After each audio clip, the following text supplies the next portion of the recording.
ثقافت ایک اصطلاح ہے جو انسانی معاشرے میں پائے جانے والے سماجی رویے اور اصولوں کے ساتھ ساتھ ان گروہوں کے افراد کے علم، عقائد، فنون، قوانین، رسم و رواج، صلاحیتوں اور عادات پر مشتمل ہے۔ ایک ثقافتی معیار معاشرے میں قابل قبول طرز عمل کی وضاحت کرتا ہے۔ یہ ایک صورتحال میں رویے، لباس، زبان اور طرز عمل کے لیے ایک رہنما اصول کے طور پر کام کرتا ہے۔ براعظم افریقہ اپنی عجیب و غریب اور پراسرار تاریخ اور ثقافت کے لحاظ سے دنیا بھر میں نمایاں مقام رکھتا ہے، جسے دیکھ کر آج بھی دور قدیم کی یاد تازہ ہو جاتی ہے۔ ایسی ہی تاریخ کے لیے افریقی ملک کیمرون بھی خاصی شہرت رکھتا ہے، جہاں ایک خاص روایت کے مطابق تخت سے اترنے والے بادشاہ کی بیویاں نئے بادشاہ کو منتقل ہو جاتی ہیں، جس کی وجہ سے اس بار بننے والے بادشاہ کی بیویوں کی تعداد 100 تک پہنچ چکی ہے۔ امریکی نشریاتی ادارے کی رپورٹ کے مطابق کیمرون کے علاقے بیفٹ میں بومبی دوم نے 11ویں فون یعنی بادشاہ کی حیثیت سے تاج اپنے سر سجایا تو اس کو وراثت میں اپنے باپ کی 72 بیویاں بھی ملیں، جب کہاس نے ان بوڑھی بیویوں کے ساتھ ساتھ جوان لڑکیوں سے بھی شادی کی، جس سے اس کی بیویوں کی تعداد 100 تک پہنچ چکی ہے۔ شہزادہ نکسن کا کہنا ہے کہ کسی بھی شہزادے کو بادشاہ کی تربیت دینا پرانی بیویوں کی ذمہ داری ہوتی ہے، جبکہ بومبی کی تیسری بیوی کا کہنا تھا کہ ہر کامیاب مرد کے پیچھے ایک پختہ خاتون ہوتی ہے، اور ہماری روایت ہے کہ بادشاہ کے پہلے سے موجود بیویاں اپنی ذمہ داریاں جو ان بیویوں کو سونپ دیتی ہیں، جبکہ پرانی بیویاں نئے بننے والے بادشاہ کو سلطنت چلانے کے گر سکھاتی ہیں۔ برف میں 47 سال سے حکمرانی کرنے والے بومبی کا کہنا تھا کہ وہ چاہتے ہیں کہ جدید طرز عمل اور قدیم روایات کو اس طرح ملایا جائے کہ لوگوں کی ثقافت متاثر نہ ہو، کیونکہ ثقافتی اقدار کے بغیر کوئی قوم زندہ نہیں رہ سکتی۔ ان کا کہنا تھا کہ باپ سے وراثت میں ملنے والی بیویاں سوائے ایک اخلاقی ذمہ داری کے کچھ نہیں۔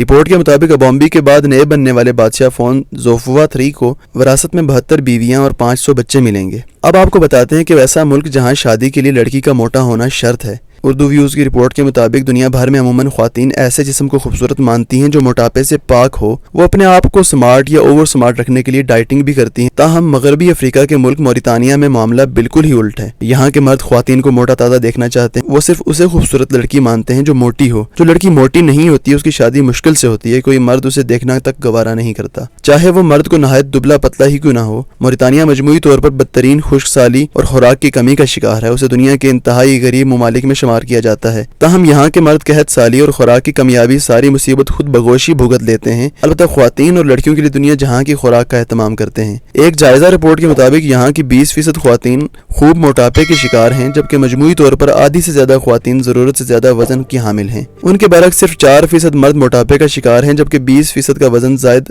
ضرورت ہے۔ اس رسم کا ایک دلچسپ پہلو یہ بھی ہے کہ جو خاتون جس قدر موٹی ہوگی اسے اس قدر امیر گھرانے کی بیٹی سمجھا جائے گا، جبکہ دبلا پن غربت کی علامت قرار پاتا ہے۔ چنانچہ یہاں کی خواتین بھی نہیں چاہتی کہ ان کی بیٹیوں کو کوئی غریب سمجھے، وہ خوفزدہ ہوتی ہیں کہ ایسا نہ ہو کہ ان کی بیٹیاں ساری عمر کنواری ہی بیٹھی رہیں۔ چنانچہ یہ مائیں بچوں کو اونٹ کا دودھ، زیتون کے تیل میں ڈبوئی ہوئی روٹی اور بکرے کا گوشت خوب استعمال کرواتی ہیں۔ ہر لڑکی کو روزانہ 14,000 سے 16,000 حرارے لینا پڑتے ہیں، یعنی کیلوریز لینی پڑتی ہیں۔ یاد رہے کہ ماہرین صحت کے مطابق ایک 12 سالہ لڑکی کے لیے روزانہ 1500 حرارے یعنی کیلوریز لینا کافی ہے، جبکہ ایک بالغ مرد باڈی بلڈر 4000 تک حرارے لیتا ہے۔ ایک 6 سالہ بچی کو مجموعی طور پر ایک دن میں اونٹنی کا 20 لیٹر دودھ، 2 کلو باجرہ کی بنائی ہوئی روٹیاں اور 2 کپ مکھن کھانا پڑتے ہیں۔ ناشتے کے بعد لڑکیوں کو کیمپ کے اندر قالینوں پر بچھے بستر پر کھایا پیا ہضم کرنا ہوتا ہے، کیونکہ دوپہر کے کھانے میں بھی کھجوروں اور مونگ پھلی کا اضافہ ہوگا۔ ہر لڑکی کو 3 ماہ تک کیمپ میں رکھا جاتا ہے۔ کیمپ کی منتظمہ ہر لڑکی کی فیس 15,000 پاکستانی روپوں کے برابر وصول کرتی ہے۔ جن علاقوں میں بجلی ہوتی ہے نہ ہی کہیں پانی نظر آتا ہے، وہ علاقے کیمپوں کے لیے زیادہ موزوں سمجھے جاتے ہیں۔ والدین کو یہاں بیٹیاں داخل کرانے کے لیے خاصا انتظار کرنا پڑتا ہے۔ سوال یہ ہے کہ چھوٹی لڑکیاں کیسے اتنی زیادہ مقدار میں ثقیل غذا کھا سکتی ہیں۔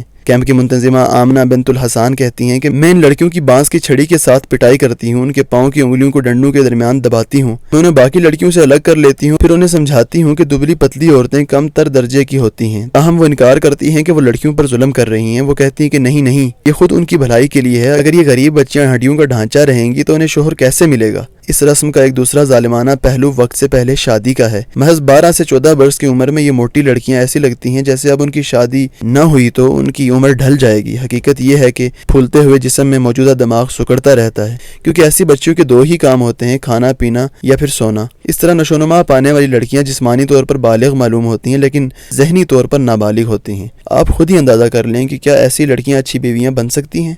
اگر آپ کو ہماری ویڈیو پسند آئی ہو تو لائک، شیئر اور سبسکرائب ضرور کیجیے گا، کیونکہ آپ کی پسندیدگی کے اظہار سے ہمیں موٹیویشن ملتی ہے۔